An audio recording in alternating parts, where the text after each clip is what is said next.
Sir, Himachal Pradesh विधानसभा में हाल ही में कर्मचारी भर्ती और सेवाएं अधिनियम 2024 को सरकार ने मंजूरी दे दी है। अब राज्यपाल की सहमति के लिए भी जाना है। हालांकि इसमें संशोधन हुआ है। कर्मचारियों के हिसाब से ये विधेयक किस तरह का है? कि जहाँ तक कर्मचारियों की बात है तो जो कॉन्ट्रेक्चुअल एम्प्लॉय है वो इसके बिल्कुल विरोध में है, क्योंकि कॉन्ट्रेक्चुअल एम्प्लॉय ने रेगुलर एम्प्लॉय की तरह ही काम किया है जब से लेकर उनकी इनिशियल अपॉइंटमेंट से लेकर अभी तक, क्योंकि वो दोनों एम्प्लॉय रेगुलर भी कॉन्ट्रैक्ट वाला भी एक साथ बैठे और एक साथ उन्होंने काम किया है। तो जो कि सरकार का, जब सरकार इलेक्शन से पहले भी ये कमिटमेंट कर चुकी थी कि हम जो कॉन्ट्रैक्ट सर्विस हो सीनियरिटी के पर्पज़ से काउंट करेंगे, लेकिन अब सरकार आज की डेट में इससे मुकर रही है। शायद इनको फाइनेंशियल बर्डन ज़्यादा लग रहा है, लेकिन एम्प्लॉय ने तो काम किया है, वो कॉन्ट्रेक्चुअल एम्प्लॉय चाहे कर्मचारी रेगुलर कर्मचारी है, तो उनका तो ये हक बनता है कि उन्हें उनके काम का वेतन और सम्मान सारे बेनिफिट्स उनको मिलने चाहिए।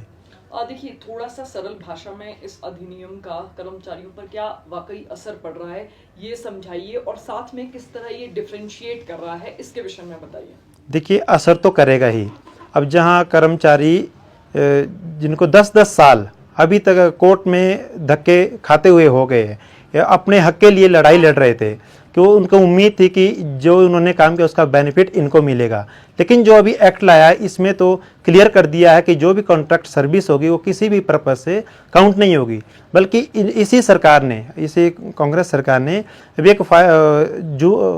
जून 24 में एक फाइनेंस डिपार्टमेंट से एक इंस्ट्रक्शन निकाली थी कि जिसमें ये कहा था कि जो कॉन्ट्रैक्ट सर्विस और पेंशनरी बेनिफिट के लिए काउंट की जाएगी, लेकिन जो तो अभी इन्होंने एक्ट निकाला उसमें तो क्लियर कर दिया कि कोई भी कॉन्ट्रैक्ट एम्प्लॉय जो भी था उसकी सर्विस किसी भी पर्पज़ के लिए काउंट नहीं होगी। तो इस तरीके से इन्होंने अपना ही जो कि इन्होंने जो बेनिफिट देने भी चाहे थे ओपीएस के लिए, वो भी इस तरीके से विड्रॉ करनी पड़ेगी इनको अपनी ही इंस्ट्रक्शन। तो ये भी एक इस सरकार के लिए एक खुद ही उन्होंने प्रॉब्लम खड़ी कर दी है। पर दूसरा, जहाँ तक और कर्मचारी की बात है, तो जिनको उम्मीद है और इनको बेनिफिट कोर्ट के माध्यम से मिल रहा था, जो अपनी लड़ाई लड़ रहे थे, उससे काफ़ी निराश है। देखिए, आप कोर्ट भी गए थे इसी कॉन्ट्रेक्चुअल एम्प्लॉयज के संदर्भ में, तो अब आप उस केस के विषय में भी पूरा समझाइए कि किस तरह से एम्प्लॉयज को हक देने की बात जो है वो कोर्ट ने भी कही थी। जी बिल्कुल, हमने भी जब ये जो कॉन्ट्रैक्ट सर्विस वाला मैटर, जो कि फूड एंड सिविल सप्लाई का जो पेरेंट डिपार्टमेंट माना गया कि बेस यही था सबका, जब ये डिसाइड हो गया था स्टेट गवर्नमेंट या हमारे ऑनरेबल हाई कोर्ट से भी और सुप्रीम कोर्ट से भी, जो कि कर्मचारी के फेवर में दिया गया था, तो उसके बाद हमने भी रिप्रेजेंट किया था गवर्नमेंट को कि हमें भी इसी एनालॉजी पर बेनिफिट दिए जाए। तो इसमें सरकार पहले डिले करती रही और उसके बाद फिर जब कोर्ट से हमारे फेवर में डिसीजन आया तो उसके बाद से फिर सरकार ने उस पर गौर किया, कंसिडर किया, दोबारा से सीनियरिटी लिस्ट रिवाइज की और उसे इशू किया। तो हमें भी उम्मीद थी कि अब शायद हमारे को भी ये बेनिफिट मिल जाएंगे, लेकिन अभी तक वो हमारे फेवर में नहीं डिसाइड हो पाया है। देखिए, इस विधेयक का सबसे ज्यादा इम्पैक्ट जो है वो कौन से कर्मचारियों पर होगा, और विभाग वाइज अगर हम बात करें? नहीं, विभाग वाइज तो नहीं, लेकिन जो कर्मचारी कॉन्ट्रैक्ट में आया है, अनुबंध के तौर पर जो आया, उन सभी कर्मचारियों पर इसका असर होगा, क्योंकि उन्होंने, जैसा अभी मैंने पहले बताया कि अगर हम अपने सचिवालय की बात करें तो जो कि 2008 में जो यहाँ पर कॉन्ट्रैक्ट में कैंडिडेट रखे गए थे, तो और उसी के साथ रेगुलरली यहाँ पर इनकम्बेंट्स आए थे, तो उन्होंने काम एक जैसा किया है, उनकी ड्यूटी एंड रिस्पॉन्सिबिलिटी सेम थी। तो ये जो डिफरेंस,